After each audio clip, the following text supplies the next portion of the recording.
Van Kedisi Araştırma Merkezi 1992 yılında 100. Yıl Üniversitesi bünyesinde kurulmuş Van kedileriyle ilgili araştırmalar yapmak, Van kedinin neslinin saflığını korumak, Van kedisinin yok olmaktan kurtarmak amacıyla Van kedisini aynı zamanda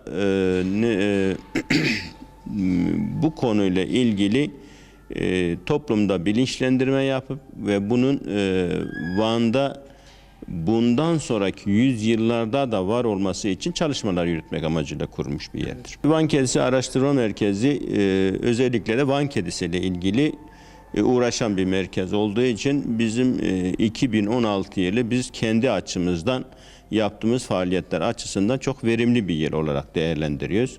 Şu açıdan bizim gerek 2015'e göre damızlık annelerimizdeki sayı artışı, gerek bu damızlık annelerden aldığımız saf Van kedisi yavruların sayısındaki artış bizim bu konuda başarılı bir yer geçirdiğimizi ifade ediyor.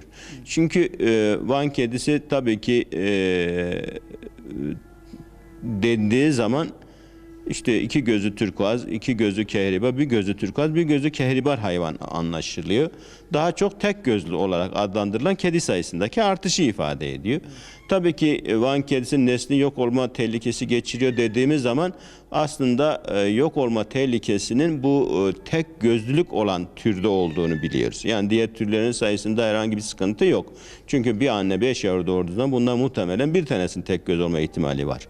Dolayısıyla da biz de özellikle bu tek göz oran sayısını arttırmaya çalışıyoruz ki Van Kedi Araştırma Merkezi'nde barındırdığımız hayvanların %80-90'ı zaten bu tür kedilerden oluşmaktadır. Evet. Doğan bütün kedileri Van Kedisi Araştırma Merkezi'nde tutma gibi bir amacımız yok.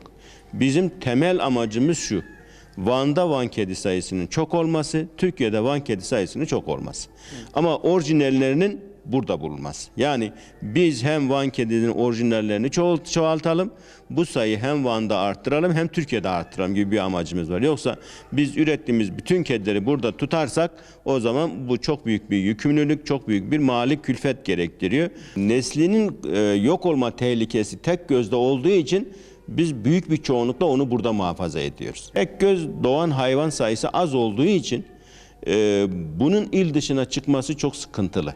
Şöyle sıkıntılı.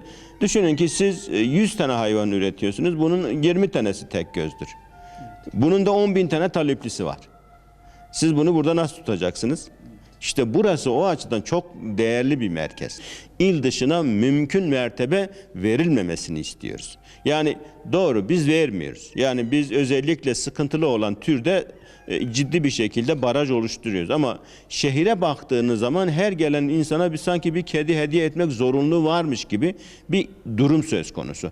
Aslında Vanlıların da o konuda bize yardımcı olması lazım. Yani sadece bizim çabalarımızla biz bunu önlemeye çalışıyoruz. Başarılı mıyız? Başarılıyız. O konuda bir sıkıntımız yok ama eğer vatandaşlar bizde yardımcı olmasa bir yönümüz eksik kalıyor. Van kedisi güzelse, orijinalse, bu bir turizm faktörü ise ve insanlar görmek için bunu Van'a gelmesi lazım. Yani sizin illa onu ayağına göndermenize gerek yok. Kendisi buraya gelsin, misafirimiz olsun, kahvaltımızı da yesin, gelsin, tozsun, kediyi de görsün, öyle gitsin. Dünyada çok sayıda kedi türü var. Yani İskoç'tan tutun ta işte İran'a kadar, Scottish'lere kadar birçok kedi türü var. Van kedisi bunların içinde niye popüler değil mi? Yoksa Van kedisine torpil mi yapıyorlar? Hayır. Şimdi Van kedisi öğrenebilme kapasitesi açısından çok daha zeki, çok daha duygusal, ev sahibiyle çok daha iyi ilişki kurabilen oyuncu bir hayvan. Yüzmeyi seven bir hayvan. Dolayısıyla da bembeyaz ipeksi tüyleri olan bir hayvan, genç ve dinamik bir hayvan. Şimdi başka kedilerine baktığı zaman bu özelliklerin çoğu yok. Yani sahibiyle bağ kurma, sahibine küsme, sahibiyle barışma, sahibinin talimatlarını alma ve o talimatları yerine getirme Van kedisinde var. Yani Van kedisi bu özellikleri nedeniyle müstesna bir hayvandır. Onu kıracak bir şey yaptığın zaman size küsebiliyor ve siz onunla barışmak için günlerce uğraşıyorsunuz ve öyle barışıyorsunuz. Böyle bir hayvan olduğunu düşünün.